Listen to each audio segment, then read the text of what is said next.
Bien, si vous voulez, en attendant Monsieur Briand, je vais faire l'appel. Monsieur Aftim,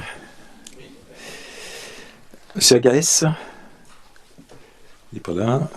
Antoine Boniface, Charlène Boquet, Michel Boucard, Laurence Caillard, Mario Damota, Jean-Louis Dubreuil, Huguette Duplaine, je crois qu'elle n'est pas là. Pour l'instant, on va attendre. Boucheroy Lasnaoui. Chantal Friquet, elle est absente et m'a donné un pouvoir. Marie-Noël Gallet. Daniel Gobert. Houssin. Gisèle Dussault. Pierrick Jouff. Marie-France Lahaye. Paul Lemout. Madeleine Lecronier. Elle est présente. Laurent Leport, il n'est pas arrivé, a priori non plus. Alain Malingre. Denis Monteau. Valérie Pereira. Fabienne Pochic. Martine Kelloc. Aurélie Kemener. Clarisse Renou. Didier Schlagden-Hofen. Et Olivier Vacher. Ok. Donc bien sûr, on a le quorum.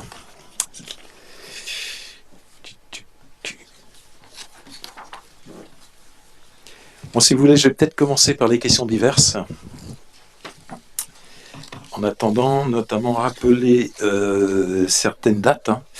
Le marché de Noël, donc des élus, entre guillemets, a lieu vendredi prochain, là, le 16 décembre. Donc ça commence à 16h jusqu'à 18h30 l'animation et 19h le marché à peu près. C'est ça. Donc effectivement. Tu veux en dire un mot, Pierrick? T'appuies sur le bazar. Juste un petit mot, on est quelques élus, on souhaitait, enfin la commune aussi d'ailleurs, mais quelques élus à vouloir faire une petite animation sur le marché de ce qu'on appelle de Noël, mais en réalité c'est le 16 décembre, puisque le vendredi suivant c'est la veille de Noël, donc c'était pas possible. Enfin la veille du réveillon, je veux dire. De Noël plutôt. Ouais, de Noël. Donc là, on est quelques-uns à s'être un petit peu impliqués dans cette animation, là, quelques-uns. Donc il y aura... vous avez des affiches qui ont été mises chez les commerçants, sur les commerçants également non sédentaires du marché. Et donc je pense que ça peut être assez sympa de passer nous voir si vous avez l'occasion ce jour-là, le vendredi après-midi. Voilà. C'est tout ce que je vais dire. Ok, merci Pierrick. Autrement, donc, je vous rappelle la réunion publique donc, de Rennes Métropole pour le trambus qui aura lieu le 20 décembre à la salle des fêtes à 18h. Donc ça va être une information effectivement sur les différentes lignes, dont la ligne Cesson-Vezin, donc la T2. Le terminal étant fixé à Vezin. Donc toutes les modalités ne sont pas encore arrêtées, mais donc il y aura justement cette réunion publique prévue le 20 décembre, 18h. Les vœux à la population, donc c'est toujours le vendredi 6 janvier. Par contre, il y a un problème au niveau de l'heure, c'est pas 16h. Normalement, c'est 19h. Et les vœux de Rennes Métropole aux élus, donc la date a changé, c'est maintenant le vendredi 20 janvier à Remillet. Les vœux du personnel, vendredi 3 février, donc le lieu et l'horaire ne sont pas encore déterminés. Et beaucoup me posent la question, mais les agendas de Rennes Métropole ne sont pas encore arrivés. Donc on les attend. Autrement, je voulais vous donner l'information aussi sur 2 recours contentieux qui avaient été effectivement faits contre le projet Maison Helena et donc collectif Nexity. Hop, excusez-moi. Voilà. Donc, effectivement, ces recours ont été rejetés pour insuffisance. Et les 2 parties, à savoir Madame Fong, donc c'était une concitoyenne qui avait formulé un des recours, et l'association Vezinoise pour un développement maîtrisé du bourg, Donc ils ont également été condamnés toutes les deux parties donc à verser donc chacune 500 € à chacune des trois parties, à savoir Espacy pour la Maison Helena, donc Nick City et la commune. Donc effectivement, ce recours met fin effectivement à ce process, sachant bien entendu qu'il y a eu quand même pas mal de temps depuis le début du process, ce recours contentieux, que ça coûte cher par rapport au bâtiment puisque les coûts augmentent, et également que ce sont aussi des opérations qui par rapport à la commune donc nous coûtent, puisque bien entendu on doit payer des honoraires et les avocats ne font pas cadeau de ce genre de choses. Donc voilà, je voulais vous informer effectivement que par rapport à ces deux projets, je dirais que maintenant il n'y a plus d'opposition. Voilà, que dire autrement? Monsieur Briand n'est toujours pas... Vous n'avez pas de nouvelles, Clarisse? D'accord. Bien, écoutez, on va nommer donc un secrétaire de séance, et puis à ce moment-là, on fera une interruption du conseil municipal lorsqu'il va arriver. Alain, tu peux être secrétaire. Donc secrétaire de séance Alain, donc on va démarrer le conseil maintenant, je ne sais pas trop quelle heure il est, 19h15. Donc le premier point, c'est l'adoption du procès verbal du conseil municipal, la séance du 7 novembre 2022. Vous l'avez tous reçu, donc est-ce qu'il y a des réserves, des commentaires? Non, et donc le PV est adopté à l'unanimité, merci. Autrement, au niveau du suivi, conseil municipal, on va passer bien sûr tout ce qui concerne le développement de la ZAC des Champs Bleus. On va passer à Pierrick pour l'ouverture exceptionnelle des commerces. Donc pour les commerces qui peuvent être autorisés à ouvrir en 2023, on est sur une dérogation au repos dominical et au lieu d'être à 5 habituellement autorisations, on passe donc à 12. C'est une décision qui doit être prise maintenant avant le 31 décembre pour l'année qui vient, c'est-à-dire 2023. Je ne vais pas tout vous lire forcément la délibération, c'est un peu de blabla, sauf si vous le y tenez vraiment. Les salariés sont volontaires effectivement et donc ont donné leur accord écrit à leur employeur pour travailler le dimanche. Ça, c'est important. Le Pays de Rennes également a organisé avec les partenaires sociaux différentes rencontres, notamment le 15 septembre et le 8 novembre dernier. Et ces rencontres ont permis d'avoir adopter une position commune à l'échelle du Pays de Rennes et à déboucher sur un calendrier commun. Et ainsi, donc, les commerces de détail pourront, si vous en êtes d'accord, ouvrir le dimanche 10 décembre 2023, le 17 décembre 2023, le 24 décembre 2023. Et pour ce qui est donc de l'automobile, les vendeurs de salariés de l'automobile, cette dérogation donc au repos dominical, c'est 5 dimanches en 2023, donc le 15 janvier, le 12 mars, le 11 juin, le 17 septembre et le 15 octobre. Voilà, donc on propose au conseil municipal de donner un avis favorable sur la proposition de monsieur le maire d'autoriser les ouvertures exceptionnelles suivant les dates que je viens de vous indiquer. Est-ce qu'il y a des questions? Monsieur Dubrail.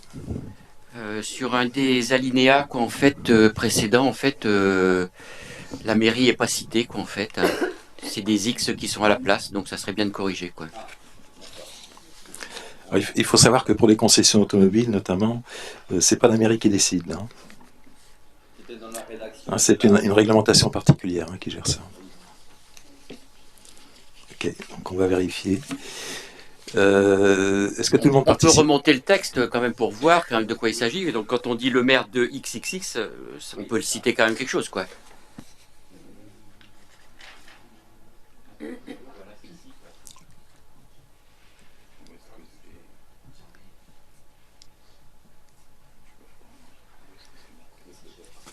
sais pas.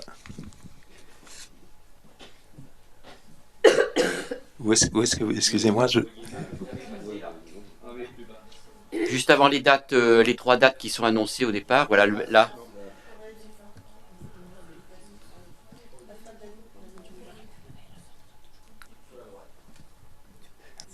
Ok. En haut du paragraphe. Bah, j'attends. Non, mais j'attends s'ils arrivent. Effectivement, il faudra apporter une précision à, Ok. à ceci. Donc autrement, est-ce qu'il y a... Oui, juste une seconde, c'est que, bon, c'est normal que ce soit rectifié. Je comprends aussi le responsable de service qui, pour la première fois, a dû rédiger, je crois aussi, cette délib. Il a peut-être il est passé à pieds joints dessus, je pense aussi. Mais c'est un peu aussi à nous de faire attention. Bien, est-ce qu'il y a des abstentions? Est-ce qu'il y a une abstention? Marie-Noël. Est-ce qu'il y a des votes contre? Ok, merci. Donc, majorité moins une abstention. L'autre délibération, donc, c'est la convention de servitude Enedis. Ah oui, est-ce que j'en ai fait celle-là, moi? Alors, c'est une... on vous demande là d'autoriser Monsieur le maire à signer un acte authentique entre la commune et ERDF à propos d'une convention de servitude entre la commune justement et ERDF. Ce sont 2 parcelles communales. J'ai malheureusement, je l'ai peut-être sur une clé, mais vous ne l'avez pas sous les yeux. Ce sont 2 parcelles cadastrées entières qui représentent, vous voyez, 3 arts 48 et 6 arts 15. En fait, elles se situent, ces 2 parcelles, pour partie, la plus grande est pour partie sous le tempo, et l'autre, ou c'est peut-être l'inverse, et l'autre qui se situe entre le tempo et la salle paroissiale. Donc là, il y a une servitude. Je l'ai dit, les passages électriques, en fait, se situent à ce niveau-là et doivent faire l'objet d'une convention si on veut intervenir sur ce passage. Voilà. Est-ce que vous avez des questions? Est-ce que tout le monde participe au vote? Est-ce qu'il y a des abstentions? Des votes contre? Ok, merci, unanimité. Le renouvellement de la convention Conseil en architecture. Alors, le renouvellement de la convention Conseil en architecture et urbanisme entre le département d'Ille-et-Vilaine et la commune de Vezin, c'est une proposition qui est faite donc pour faire intervenir un architecte conseil pour les gens, pour les particuliers, mais pourquoi pas aussi la commune, pour des conseils en architecture essentiellement, puisque c'est quand même leur cœur de métier, pour tout ce qui est plutôt, on va dire, réglementaire, c'est plus la commune, voire Rennes-Métropole, qui sont plus, on va dire, dans ce domaine, peut-être plus les compétences.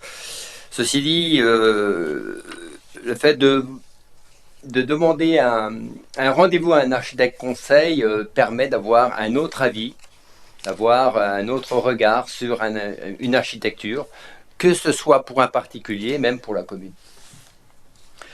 Pour qu'un particulier puisse bénéficier de ce conseil, il faut réunir 3 rendez-vous dans la demi-journée. Chaque permanence de l'architecte coûtera 65 € à la commune. Et l'architecte se tiendra en permanence là où il y aura effectivement les 3 rendez-vous possibles, les 3 rendez-vous minimum. Ça ne sera pas forcément à Vezin. Ça sera dans une des communes qui adhérera aussi au dispositif. Donc voilà, donc l'idée c'est de passer une convention avec le département, mais sans forcément, ici, avoir des permanences, sans maintenir les permanences, si vous voulez. C'est ça. Tout à fait. Mais on adhère au dispositif.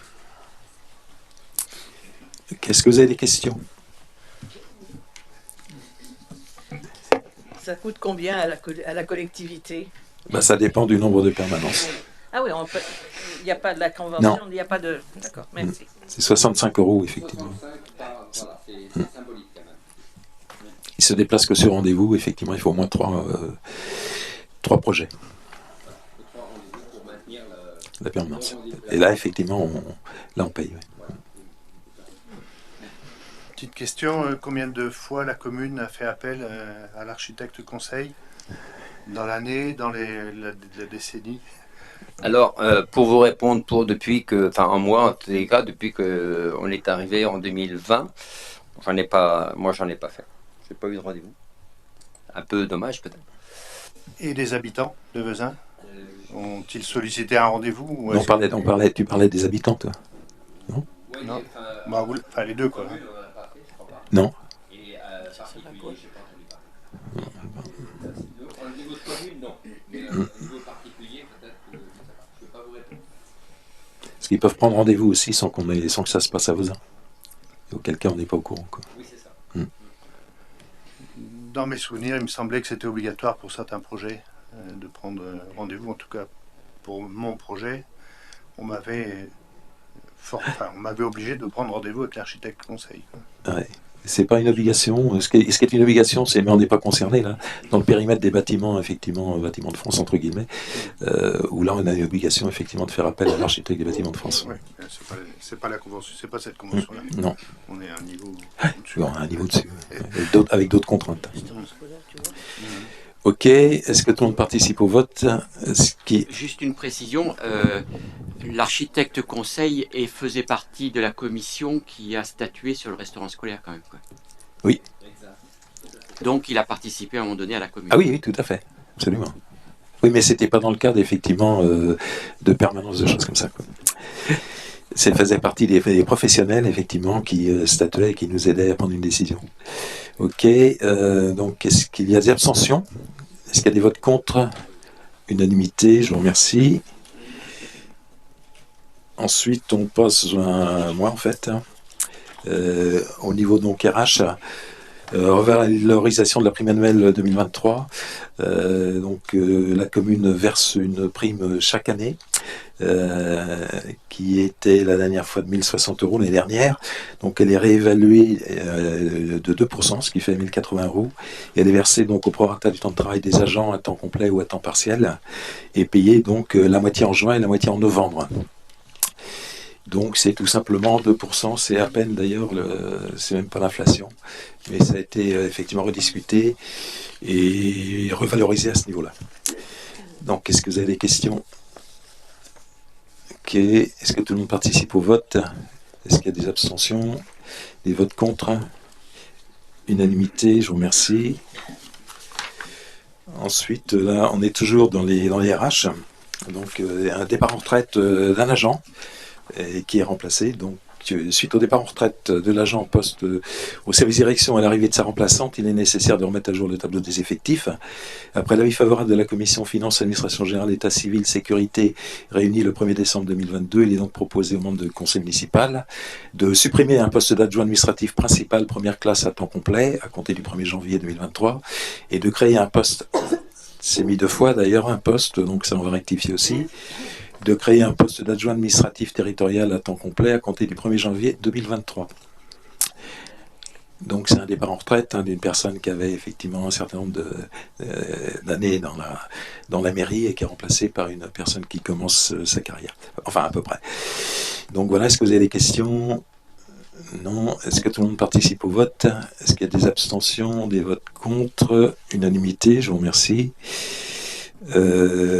Deuxième délibération, ou troisième pour moi d'ailleurs, mise à jour toujours du tableau des effectifs au niveau des services techniques. Donc un agent de la commune a récemment réussi avec succès les épreuves du concours de technicien territorial principal de deuxième classe pour permettre sa nomination, et dans la mesure où les missions de l'agent correspondent aux fonctions pouvant être confiées à ce nouveau grade, le poste correspondant peut être créé. Suite à un avis favorable de la commission d'administration générale, finance, administration générale, état civil, sécurité, il est proposé aux membres du conseil municipal donc, de supprimer un poste de technicien territorial à temps complet à compter du 14 mars 2023 et de créer un poste de technicien territorial principal deuxième classe à compter du 14 mars 2023. Donc c'est quelqu'un qui est en poste, hein, et effectivement il y a cette période de 3 mois de stagiairisation, entre guillemets, entre le moment où le concours a été réussi, puisque c'est aussi ce qu'on souhaitait, que la personne qui avait été récemment recrutée puisse passer un concours qui correspondait au poste qui lui était confié. Donc c'est une régularisation par rapport à son grade, qui n'entraîne pas au niveau de ses prix de changement. Voilà, est-ce que vous avez des questions? Ça représente quelle augmentation sur le budget? Sur le budget, ça ne représente rien, puisqu'il avait déjà la rémunération qui correspondait à ce grade sans l'avoir. C'était une des conditions de le recruter. Est-ce que tout le monde participe au vote? Est-ce qu'il y a des abstentions? Des votes contre? Unanimité, je vous remercie. On passe à la troisième, service technique. Bonsoir Monsieur Briand. Je continue, le temps que vous installiez, on va faire... Ah d'accord, non, effectivement c'est chargé. Et puis voilà, on fera une suspension de séance à ce moment-là quand vous serez OK. Je dis nous ferons une suspension de séance quand vous serez OK pour démarrer. Ok, donc toujours dans la mise à jour des tableaux d'effectifs au niveau des services techniques, donc c'est un peu la même chose, hein, mais dans un service lui, qui est plus effectivement au niveau des bâtiments ou autres. Donc un agent de la commune a récemment réussi avec succès les épreuves du concours de technicien territorial pour permettre sa nomination dans ce nouveau grade, et dans la mesure où les missions de l'agent correspondent aux fonctions pouvant être confiées à ce technicien. Il manque le seul. Pourtant on lit, hein. Le poste correspondant peut être créé. Suite à un avis favorable de la commission d'administration générale, finance, administration générale, état civil, sécurité. Administration générale, d'ailleurs, c'est mis 2 fois. On est un peu débordé en ce moment, hein. Il est proposé aux membres du conseil municipal de supprimer un poste d'adjoint technique à temps complet à côté du 1er janvier 2023 et de créer un poste de technicien, là pareil, il y a eu un doublon, de technicien territorial à temps complet à compter du 1er janvier 2023. Donc c'est pareil, hein, il s'agit de quelqu'un qui est en poste, qui a été lui aussi recruté il y a à peu près moins d'1 an, et à qui on avait demandé donc pour que son statut corresponde à son poste de passer, de réussir. Bien sûr, ça on n'était pas sûr que le concours aurait été obtenu, mais enfin il y a une sorte d'engagement moral que la personne passe ce concours éventuellement plusieurs fois. Donc ça a fonctionné, et c'est juste là aussi une régularisation, tout comme le collègue qu'on a vu tout à l'heure. Est-ce que vous avez des questions? Comment vous faites pour payer quelqu'un qui est adjoint technique, hein, de le payer au niveau d'un technicien territorial? Ça fait partie effectivement des accords qu'il y a eu avec lui, avec eux deux d'ailleurs. Il faut savoir, on peut le faire, oui. Il faut que ce soit régularisé après, par contre, dans une période donnée. Et il faut savoir aussi que c'est excessivement compliqué de recruter des gens et surtout de les conserver, ce qui fait que c'est un petit peu la bourse, hein, effectivement, entre les communes. Enfin, c'est pas la question. Donc c'est surtout au niveau du RIFSEP, si vous voulez. D'accord, donc c'est en prime que vous le payez en compensation. Pardon? Vous le payez en compensation avec des primes. Absolument. Voilà, donc est-ce que tout le monde participe au vote? Est-ce qu'il y a des abstentions? Est-ce qu'il y a des votes contre? Unanimité, je vous remercie.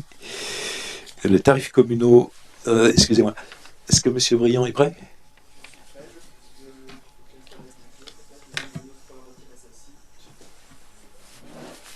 D'accord. Donc il doit être à peu près 19h33, donc on fait une interruption de séance pour laisser le temps à M. Briand de Territoire de présenter donc le dossier suivi de la ZAC des Champs Bleus, base 2021.